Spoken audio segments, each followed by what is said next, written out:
Continuing with our topic of chemical equilibrium, in this session we are going to look into something called equilibrium law, okay, or it is also known as law of chemical equilibrium. So let's see what we mean by this. So this law basically comes from law of mass action. Okay, so the equilibrium law is basically derived using another law called law of mass action. So this law, it is not directly given in your 11th class NCERT, but it is kind of necessary for you to understand the concept. So law of mass action says that rate of any reaction is proportional to the product of the active masses of your reactants raised to certain power.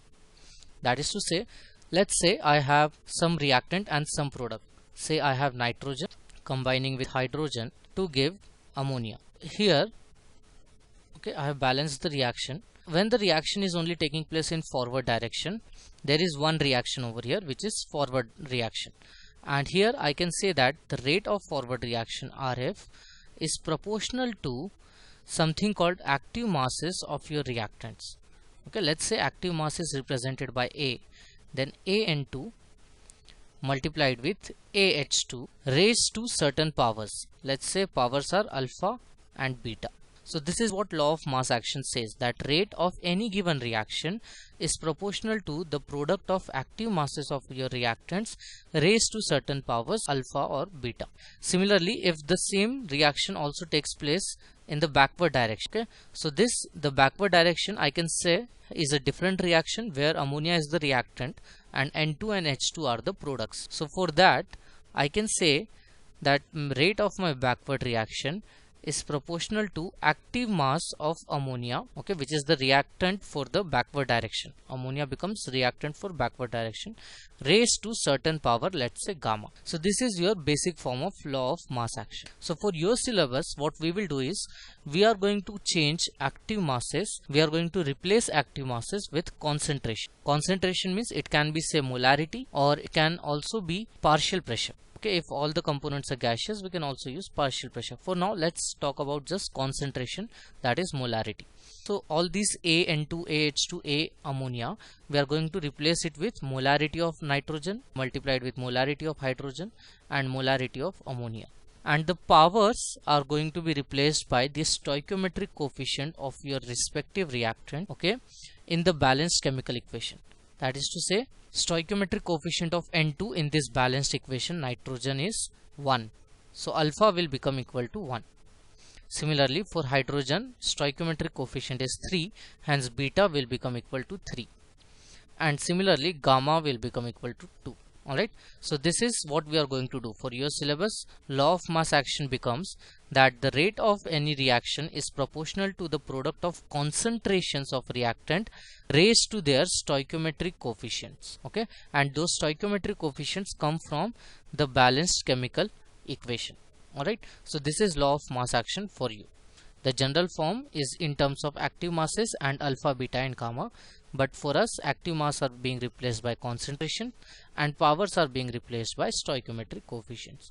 So let's go into the details of this, okay, by replacing active masses and by replacing powers. So let's take the same reaction, N2 plus 3H2 reversibly gives twice of ammonia. Okay, so here I can say that rate of my forward reaction is proportional to concentration. Concentrations, that is molarity, is denoted in terms of square bracket. Okay, so this square brackets, N2 in square bracket, means I am talking about molarity or concentration of nitrogen over here. So N2 raised to power 1 into H2 raised to power 3. So to remove this sign of proportionality, I am simply going to introduce a constant of proportionality. Let's call it Kf. So Kf is nothing but a constant of proportionality which has been introduced to remove the sign of proportionality and replace it with the equality sign. So Kf is the constant of proportionality. It is also known as rate constant for forward reaction. Similarly, I can write the same equation, okay, I can use law of mass action to write similar equation for backward direction. So rate of backward reaction is going to be proportional to concentration of ammonia, that is molarity of ammonia, okay, of proportionality, let's call it Kb, because this is a different reaction. Okay, this Rb proportional to ammonia square is a different reaction, hence constant of proportionality here might be different, and it turns out that it is different and equal to Kb. Okay, so this Kb is nothing but constant of proportionality, and it is sometimes also called as rate constant for backward reaction. Okay, so this Kf and Kb, these are proportionality constants which are actually constant. Okay, they do not change with concentrations. That is, if concentration of N2 here gets changed or concentration of H2 here gets changed, okay, the Kf value will not get changed. Similarly, if concentration of ammonia here gets changed, the Kb value will still remain to be same. Okay, but Kf and Kb, it turns out, do depend on temperature. They don't depend on concentrations, they also don't depend on pressure and volume values, but they do depend on temperature of your system. That is why we have to decide the temperature initially of the reaction and keep it constant. Okay, so temperature in all of our analysis throughout the chapter will always be kept constant. Okay, if temperature is changed, then Kf and Kb can also change. Okay, so for now let's keep temperature constant and see where this gets us. So now we know the value of rate of forward reaction, and we also know the value of rate of backward reaction. From here we can also understand something that we studied in a previous session, where we saw that as nitrogen and hydrogen, that is the reactants on left hand side, gets consumed, the rate of forward direction will also keep on decreasing, right? So we can understand it using the equation of Rf. Rf is equal to Kf multiplied with concentrations of reactant. So if these concentrations get decreased, if they keep on changing, then Rf will also keep on decreasing. Similarly, as more and more ammonia is formed on the product side, this Rb value keep on increasing. Rb is Kb multiplied with ammonia. So if ammonia increases, Rb will also increase, and that is why we see that starting from left hand side, if the reaction starts from N2 and H2, Rf will keep on decreasing. Okay, and if there was no ammonia initially and now more and more ammonia is formed, then Rb will keep on increasing. Finally, okay, as Rf keeps on decreasing and Rb keeps on increasing, there will come a time when they will meet, and at that time Rf will become equal to Rb. So let's see what happens then. If Rf becomes equal to Rb, so that is at equilibrium. Okay, once Rf becomes equal to Rb, we know that system has reached equilibrium. That is, system is in a state of equilibrium. That is, it is in a quasi-static state. So that means at equilibrium, or the condition for equilibrium becomes Kf multiplied with N2 to the power 1 multiplied with H2 to the power 3 equals to Kb multiplied with concentration of ammonia square. So this becomes a new condition for equilibrium, because we have replaced Rf with its value and Rb with its value. So bringing all the constants on one side, Kf and Kb are constant. So Kf divided by Kb is equal to concentration of ammonia square, concentration of N2 multiplied with concentration of H2 cube. So this becomes a new condition for equilibrium, that Kf by Kb is equal to concentration of ammonia square divided by concentration of reactants raised to their stoichiometric coefficient. So this is the law of chemical equilibrium. Actually, we'll see what it actually means. See here, Kf and Kb are both constants, and I told you that they depend only and only on temperature. They do not depend on pressure, volume, or they don't even depend on the concentrations of ammonia, N2 and H2.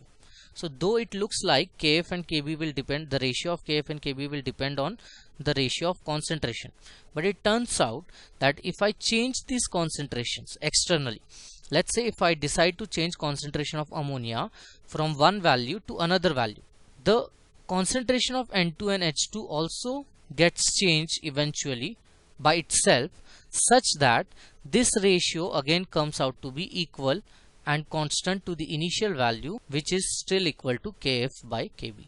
That is to say, the ratio of concentrations raised to stoichiometric coefficient is constant irrespective of what kind of changes we bring to the system, as long as temperature of your system is kept constant. So if temperature is constant, the ratio Kf by Kb is constant. Alright, so this ratio, let's call this ratio Kf by Kb with a new name. Let's replace it with Keq. okay, capital K with EQ in the subscript, because this condition is the condition at equilibrium. That is, all the concentrations here, concentration of N2, of H2 and of ammonia, all of them have been measured at equilibrium. Okay, we know that concentrations keep on changing with time. Finally, after time t is equal to TEQ, we know that concentration becomes constant. So at that time, at TEQ, we can measure the concentrations of N2, H2 and ammonia. Let's say they are equal to N2 EQ, H2 EQ and ammonia EQ. So ratio of these concentrations raised to their stoichiometric coefficient will always be constant as long as temperature is constant, and that constant is now being called as K equilibrium. It is also known as equilibrium constant, and this is your equilibrium law or law of chemical equilibrium. Okay, it states that ratio of concentrations of product and reactants raised to their stoichiometric coefficients in a given chemical reaction is always constant. So if we take a general chemical reaction, not just for formation of ammonia, but any chemical reaction where let's say A and B are reactants which are reversibly forming products C, capital C and capital D. Upon balancing the reaction, okay, upon balancing the chemical equation, it turns out that stoichiometric coefficients, okay, of capital A, capital B, capital C and capital D are as such: small a, b, c and d.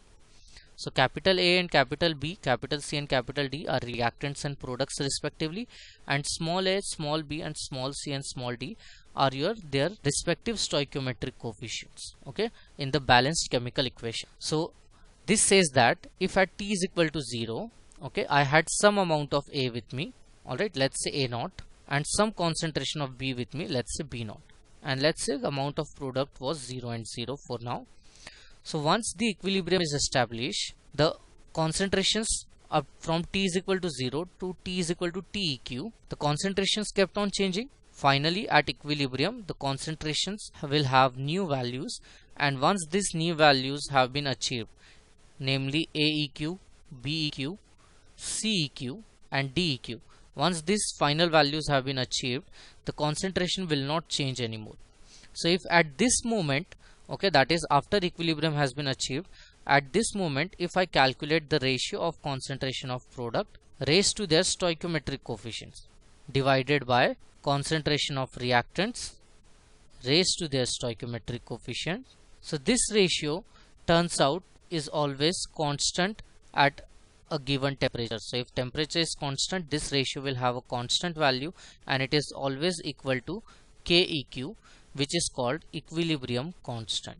So this is your law of chemical equilibrium, that the ratio of concentration of reactants and products raised to their stoichiometric coefficients at equilibrium is constant. So even if you change the pressure of your container, let's say initially the reaction was taking place at 1 bar pressure, now the reaction is taking place at 5 bar pressure, even then this ratio will finally have the same value, okay, at both the values of pressure. Similarly, if I change the volume of my container from say 2 liters to 7 liter, okay, the K equilibrium value will have same magnitude at 2 liter volume as well as at 7 liter volume. It will only change if and only if temperature of the system is changed.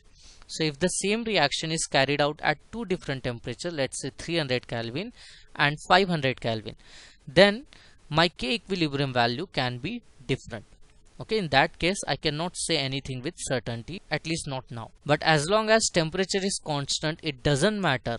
Okay, this is very important point, that it does not matter what I change, my K equilibrium value will not change. So let's keep this in mind. Remember this law. We basically will be using this law constantly throughout the chapter from now onwards, and in the next session we'll also go into the details of this term equilibrium constant and what all it can signify and what all are the characteristics and properties of this K equilibrium or equilibrium constant. So until next time, and once again thanks for watching Edupedia World videos.